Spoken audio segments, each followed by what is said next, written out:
Now, British aircraft have been critical in Afghanistan, whether that's moving troops, helping the injured or turning the outcome of a battle. But as the UK looks at how it will leave the country, a new Afghan Air Force is being trained up to take over. And for the first time, female pilots are taking the controls.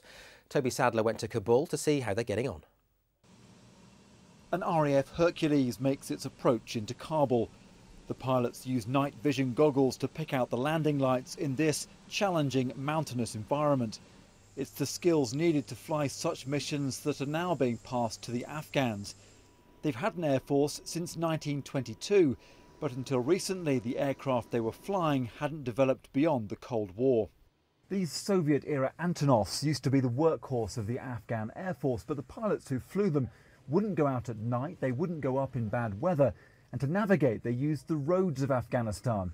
But now that has all changed. They now have a fleet of helicopters and new C-27 cargo planes, 57 aircraft in all, and that number will almost triple in the next 5 years. Their pilots have also had a makeover, being retrained in the US. They fly with pride and are ready to risk their lives for the Afghan people. Some places it's dangerous for us because maybe it's their risk, maybe they are rockets or maybe they shoot us. But some places good, it's no problem. But it's our job, we must do it.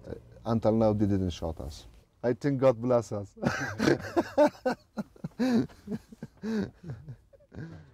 But most of the work is going into the next generation.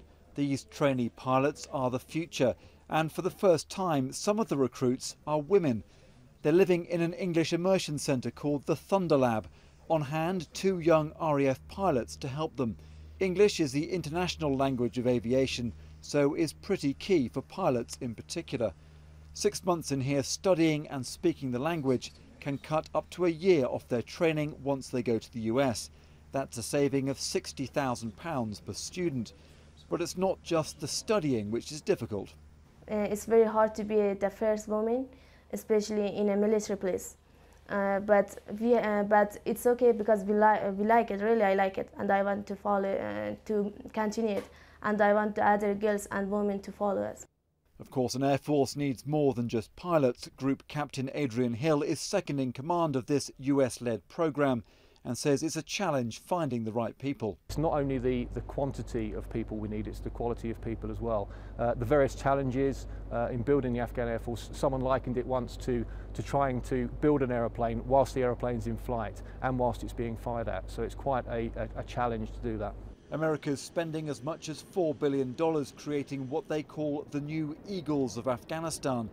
They hope it will be money well spent because many of the ISAF nations serving here are waiting for the Afghans to be able to police their own skies before they can send their aircrews home. Toby Sadler, Forces News, Kabul.